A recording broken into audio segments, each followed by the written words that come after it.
Good evening students. आज जिस हम टॉपिक के लिए आए हैं या जिस टॉपिक के लिए आज मैं तुमसे बात कर रहा हूं, ठीक है, ये कुछ टेरर ऑर्गेनाइजेशन ने अभी रिसेंटली एक बायोलॉजिकल वेपन ही कहूंगा मैं, बायोलॉजिकल वेपन की तरह एक केमिकल को यूज करने की उनकी साजिश थी। आपको पता ही है कि किसी भी तरह का बायोलॉजिकल वेपन यूज करना या किसी तरह का बायोलॉजिकल है केमिकली किसी चीज को यूज करना इलीगल है, चाहे दुनिया के किसी भी कोने में हो। पर आपको पता है कुछ ऐसे, मैं किसी पर्टिकुलर चीज की तो बात नहीं करूंगा पर मेरे मुंह से एक गलत वर्ड निकल रहा है, हालांकि एक जानवर का है तो गलत इतना भी नहीं है, बट कुछ सुअर मानसिकता के लोग होते हैं उनके बारे में हम कुछ नहीं कह सकते, ठीक है। तो आज हम बात कर रहे हैं किसके बारे में? राइसिन टॉक्सिन के बारे में, ठीक है क्या चीज? देखो, बचपन से ना हम गांव में पले पले बड़े हों या फिर शहर में पले बड़े हों, तुम्हें पता होगा हमेशा ना हमें एक चीज बोली जाती थी कि बाहर दिखती हुई कोई भी चीज जरूरी नहीं है उसे आप ना चेक करो, खाना खा के देखो या खा के देखो या उसे करके देखो। और कई बार हमें बहुत सारी चीजों को यही बोल दिया जाता था कि यार ये जहर है, ये आपको मार देंगे, ठीक है ना। उन्हीं में से आज एक पौधे की बात कर रहे हैं, क्योंकि हर चीज इसलिए नहीं होती, बच्चों के लिए अवेयरनेस फैलाना इसलिए जरूरी होता है। देखो, जंगल का एक नियम है, जो चीज जितनी सुंदर होगी वो चीज उतनी खतरनाक होगी। यह बड़ा खूबसूरत सा नियम है कि अगर आपको वहां पर बहुत ही खूबसूरत चीज दिख रही है जो आपको कंट्रोल नहीं करने दे रही खुद पे, तो समझ लो वो आपके जीवन के लिए हानिकारक है, वो एक ट्रैप है, ठीक है ना। अब हम आगे की तरफ चढ़ते हैं, ठीक है ना। राइसिन है क्या, कहां से आता है? यह पौधा सबने देखा है, ऐसा नहीं है किसी ने नहीं देखा। अरंडी कहते हैं हमारे यहां, ठीक है ना। कैस्टर ऑयल आपने सुना होगा, ये बीज होंगे, बनाए भी होंगे, बचपन में हमने कंचे भी खेले। और ये कैस्टर ऑयल है, ठीक है ना, इससे कैस्टर ऑयल भी निकलता है। अब ये है क्या? ये जो पौधा है ना अरंडी का या कैस्टर ऑयल, कैस्टर का, ये पौधा जहरीला नहीं है, ठीक है ना। और ना इससे जो तेल बनता है ये जहरीला होता है, ठीक है ना, लेकिन इसका सीड जहरीला है, ठीक है ना। इसको आप ये सोच के चलो कि स्टडी वगैरह के लिए इसका यूज किया जाता है क्या? कौन सा सीड है? ये सीड है, ठीक है ना। ठीक, तो यही कहा जाता है ना कि हम लोग कहते हैं कि भाई हर एक बीज या कोई भी ऐसी चीज होती है जिसको सोच समझ के खाना चाहिए, वो शायद ऐसे ही पौधों के लिए बोला गया। क्यों? क्योंकि इसके अंदर एक प्रोटीन बनता है, ठीक है ना, जिसका नाम है राइसिन, ठीक है ना। अच्छा, ये इसके बीज के अंदर है। अच्छा, ये प्रोटीन कितना खतरनाक है? ये प्रोटीन इतना खतरनाक है कि किसी भी सेल के अंदर प्रोटीन सिंथेसिस को रोक देता है, ठीक है ना। सेल अंदर से मरना स्टार्ट होगी, सेल मरना स्टार्ट होगी तो जाहिर सी बात है जिस ऑर्गन के अंदर है उस ऑर्गन का डैमेज होना स्टार्ट हो गया, ठीक है ना। इसका नाम है राइसिन, ठीक है ना। अच्छा, मैं फिर से कह रहा हूं कि जो ऑयल है वो सेफ होता है, कुकिंग और मेडिसिन में यूज है, पौधा भी सेफ है, पर ये जो राइसिन प्रोटीन देखने को मिलती है वो किसके अंदर मिलती है? सीड के अंदर, बीज के अंदर, ठीक है ना। किसके अंदर देखने को मिलती है? बीज। अच्छा, अब शुरू से लेके चलते हैं, ठीक है ना भाई। 1888 में हमने इसके बारे में बात की, इसका नाम है, बायोलॉजिकल जो बॉटनिकल नेम है वो रिसिनस कॉम्युनस, ठीक है ना। अच्छा, एंटीसेरा अगेंस्ट रेसिन, ठीक है ना, एंजाइमेटिक। यहां तक आ जाओ कि चीजें चीजें चलती रही, यहां पे राइबोसोमल सब्सटेंस मिला 1976, इस चीज को याद रखना, ठीक है ना। यहां पर इसके बाद, ठीक है ना, construction of first ricin containing IT, वो अपना उसका काम है। 1978 पे आ जाओ, यहां पर एक वर्ड आता है वल्गेरियन एम्ब्रेला।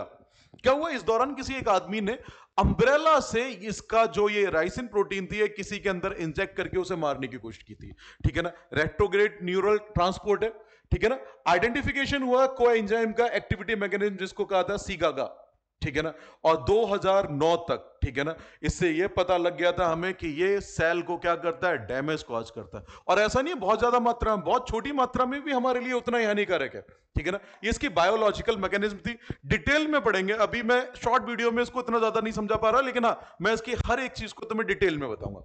अब आते हैं, मैंने कहा ना कि सेल डैमेज हो रही है, तो सेल में क्या क्या डैमेज होता है, कौन कौन से ऑर्गन डैमेज होते हैं? स्टमक को छोड़कर, मैं यहां पे बता रहा हूं, स्टमक को छोड़कर, ठीक, बाकी हर एक ऑर्गन को यह डैमेज करता है।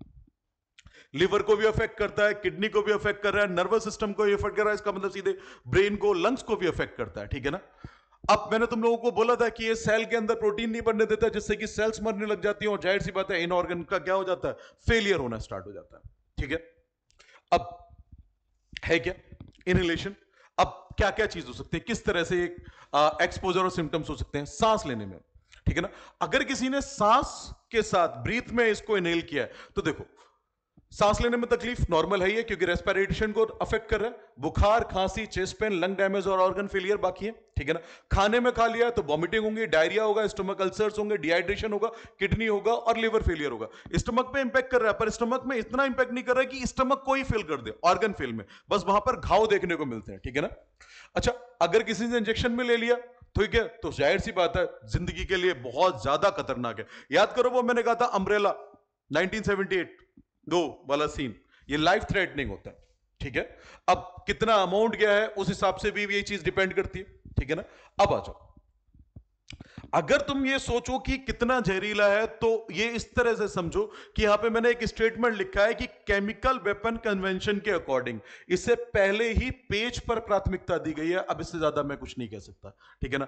तो अब आप सोच लो, चाहे इसे बनाना हो, रखना हो, ट्रांसपोर्ट करना हो, ये किसी भी तरह से क्या है, इलीगल है, गैर कानूनी है और जाहिर सी बात है इंसानियत के खिलाफ है, ठीक है ना। तो जो भी इंसानियत के खिलाफ थे, ठीक, जिन लोगों को अभी रिसेंटली पकड़ा है, तुम्हें पता होगा गुजरात एटीएस ने पकड़ा है, वो यही जहर था। और तुम्हें समझ में भी आ रहा होगा ये जहर कितना ज्यादा खतरनाक है या किस लेवल का खतरनाक जहर है, ठीक है ना। अब जरा सुनो इसके थोड़े हिस्ट्री का इतिहास। मैंने तुमसे बोला था 1978 में पहली बार वही अम्ब्रेला वाला केस, ये है जॉर्ज मार्कोव इंग्लैंड के। इन्होंने अम्ब्रेला से अम्ब्रेला की जो नोक वगैरह होती है उसमें उन्होंने लगाया और सीधे सामने वाले का मार दिया, ठीक है ना। ये पहली बार था मर्डर अटेम्प्ट, ठीक है ना। उसके बाद 1990 का तुम्हें पता हो, इराक में सद्दाम हुसैन के ऊपर हमेशा बायोलॉजिकल वेपन बनाने के लिए इल्जाम लगते रहे, वो भी इसी के लिए ऊपर है, ठीक है ना। इवन 2013 में यूएसए में मेल के दौरान इसकी चीजें देखने को मिली। अच्छा, ये चीज ऐसी नहीं है कि पाउडर में सिर्फ अमेरिका में यही आया, एक लेटर बॉम्ब भी कहते हैं, उसकी वजह से तो नाम ही पड़ गया लेटर बॉम्ब, वो एंथ्रेक्स बैक्टीरिया था, उसके भी स्पोर भेजे गए थे, ठीक है ना।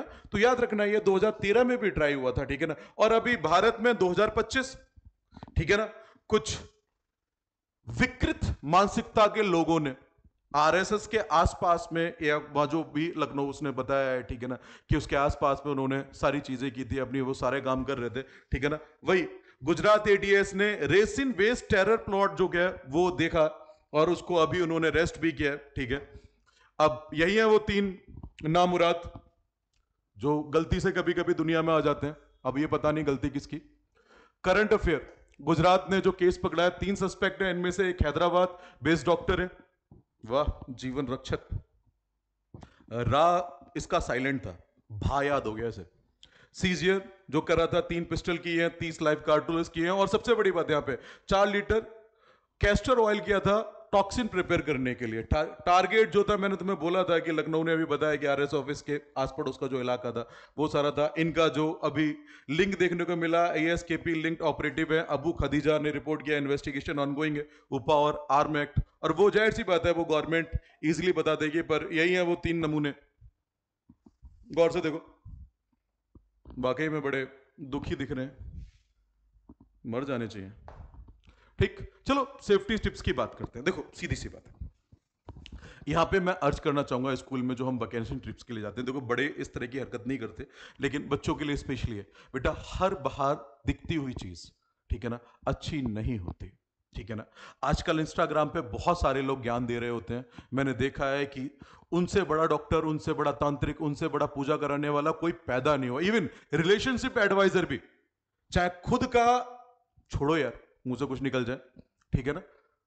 सीरियसली ऐसे लोगों की बातें ना सुने, किसी भी नई चीज को ट्राई ना करें जब तक आपको उसके बारे में पता ना हो। और आजकल एआई से लेके बहुत सारी चीजें मार्केट में, सबसे पहले आप उन चीजों को ना एक देखें, उनके चीजों को पढ़ें, उनके साइड इफेक्ट, उनके जो इफेक्ट है उन सबको देखें, उसके बाद उन्हें यूटिलाइज करें। हर एक चीज को यूटिलाइज नहीं, ये मैं अपनी मदर और सिस्टर से कहना चाहूंगा, क्योंकि आजकल ज्ञान परोसने वाले बहुत आ गए हैं, ठीक है ना। मैं डायबिटीज के लिए भी सुन रहा था कि ये खाओ डायबिटीज जड़ से खत्म। अरे भाई तू एक काम करना, तू फार्मास्यूटिकल किसी कंपनी के पास चला जा, तेरे से तो बेस्ट कोई है ही नहीं, तो कैंसर भी खत्म कर सकता है, ठीक। छोड़ो खैर उस चीज को।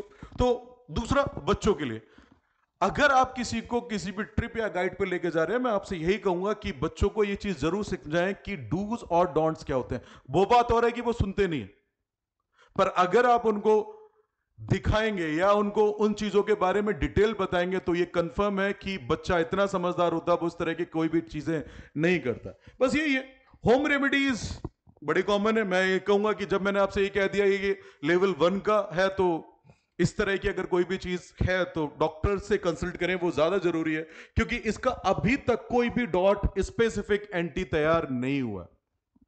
ठीक है, तो बच्चों, या मैं सबसे कहूं तो राइसिन तुम्हें समझ में आ गया होगा कि क्या चीज है। ठीक है, तो आज के लिए मैं इस टॉपिक को यही खत्म करता हूं। मेरा सिर्फ यही टारगेट था कि आप चीजों को सीखें, देखें और अपने कान खुले रखें। देखो सिंपल सी बात है, जिम्मेदार नागरिक वही है जो अपने कान खुले रखें। ठीक है ना, सिक्योरिटी एजेंसीज अपना काम कर रही है, अगर वो नहीं कर रही होती तो हम चैन से नहीं होते। ठीक, बस अगर हल्का सा भी आपको कहीं पर भी कोई स्पॉट होता है तो सीधे पुलिस के पास जाएं। किसी भी तरह से कोई भी चीज दिखती है, पुलिस की आंखें बने, सबसे जरूरी चीज है। बस मैं आपसे यही कहना चाहूंगा। Thank you so much.